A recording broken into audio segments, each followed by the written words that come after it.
سردار شہدائے پاکستان سید عارف حسین الحسینی کی مظلومانہ شہادت کے بعد بانیان پاکستان کی اولادوں پر سرزمین پاک تنگ ہونا شروع ہو گئی۔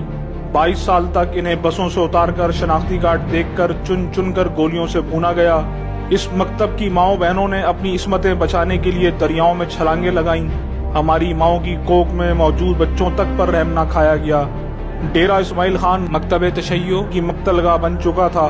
ایک دن میں درجنوں جنازے اٹھائے جاتے۔ حد تو یہ تھی کہ جنازے اٹھانے کے لیے مردوں کے بجائے خواتین کو میدان میں آنا پڑا۔ پارا چنار 5 سال بے رحم طالبان کی نرغے میں رہا۔ کوئٹہ، مستونگ، کوہستان اور جگہ جگہ ہمارا قتل عام ہوا۔ کراچی شہر وقت کی فرعونی شدادی اور یزیدی قوتوں کے ہاتھوں یرغمال تھا۔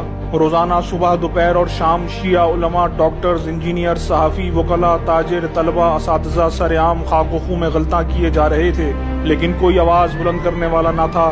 ایک خاموشی تھی جو ملی غیرت اور حمیت کو روزانہ نگل رہی تھی۔ قوم بحیثیت مجموعی سیاسی بے بصیرتی کی چادر تانے سو رہی تھی۔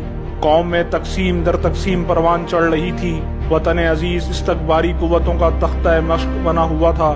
بزدل حکمران درندہ صفت دہشت گردوں کے سامنے ہتھیار ڈالنے پر مجبور تھے۔ یہ سارے مظالم صرف اس بنا پر رواں تھے کیونکہ اس ملک کی سب سے طاقتور قوم یعنی مکتب اہل بیت کمزور اور ناتواں ہو چکا تھا۔ ایسے میں ضروری تھا کہ پاکستان میں مکتب تشیع قدرت مند اور منظم ہو تاکہ داخلی اور خارجی معاذوں پر دشمن کا مقابلہ کر سکے۔ ایسے میں ملک کی سلامتی اور وقار کی بحالی کی خاطر سرزمین پاکستان پر فکر خمینی اور طرز حسینی کے پیروکار چند مخلص، متدین، باعمل، مجاہد اور شجاع علماء اور وطن عزیز کی نظریاتی اور جغرافیائی سرحدوں کے محافظ چند باوفا جوان اکٹھا ہوئے اور انہوں نے ظلم سے ٹکرانے، عالمی استعماری قوتوں کے ناپاک عزائم کو خاک نشین کرنے، وطن عزیز کی سربلندی اور استحکام کی خاطر کراچی تا خیبر اور کوئٹہ تک گلگت، ملت پاکستان کو بالعموم اور ملت جعفریہ کو بالخصوص متحد کرنے، وحدت کی لڑی میں پرونے اور اسلام کی نشاط ثانیہ کی بحالی کا بیڑا اٹھایا، اور اس طرح شہداء کی مقدس سرزمین پاکستان پر مظلوموں کی ایک پائیدار آواز مجلس وحدت مسلمین پاکستان نے سن 2009 میں جامع بعثت رجوع سادات میں جنم لیا۔ مجلس وحدت مسلمین پاکستان ایک سیاسی اور مذہبی جماعت ہے جس کا اولین مقصد دین کا احیاء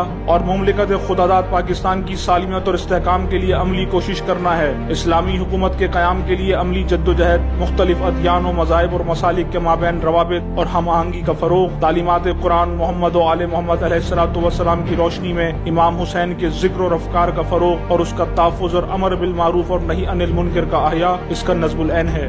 MWM کی تشکیل سے پہلے والی صورتحال مکمل طور پر ذہن میں رہے تو تب اس عرصے میں آنے والی پیش رفت اور تبدیلیاں نظر آئیں گی اور احساس ہوگا کہ سب کچھ خود بخود نہیں انجام پایا، بلکہ ان اہم نتائج کے حصول کے لیے رہنماؤں، کارکنان اور مجلس کی حمایت کرنے والے عوام نے مل کر قربانیاں دی ہیں، اور جس سرزمین پر دشمن ملت تشیع کو اجتماعی میدان سے نکال کر دیوار سے لگا دینے پر مطمئن ہو چکا تھا، اسی میدان میں شیعہ قوم ایک ایسی قدرت کے ساتھ اتری ہے کہ تکفیریت کو تنہا کر دیا ہے۔ صرف یہی نہیں بلکہ تکفیریت کے مرکز سے اندرون ملک ان کے اشاروں پر چلنے والے حکمران، سیاستدان اور تکفیری سہولت کاروں کو کئی مواقع پر ذلت اور رسوائی کا بھی سامنا کرنا پڑا ہے۔ بیرون ملک شیعہ حضرات بھی اندرون ملک اکثریت کی طرح اس وقت جس پاکستانی شیعہ جماعت پر سب سے زیادہ اعتماد کرتے ہیں اور اس سے توقعات وابستہ کر رکھی ہیں، وہ واحد قومی جماعت مجلس وحدت مسلمین ہے، اور یہی دشمنوں کی آنکھ کا کاٹا ہے۔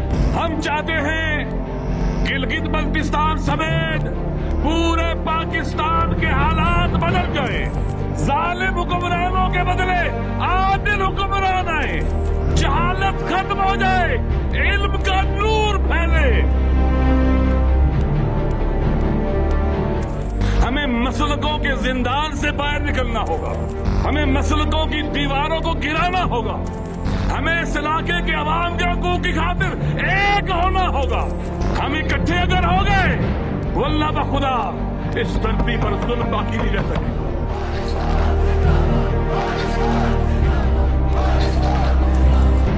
ہم مظلوموں کے ترجمان ہیں، ہم مظلوموں کی زبان ہیں، ہم مظلوموں کی فریاد ہیں، ہم مظلوموں کے حقوق کی جنگ لڑیں گے اپنے خون کے آخری قطرے تک۔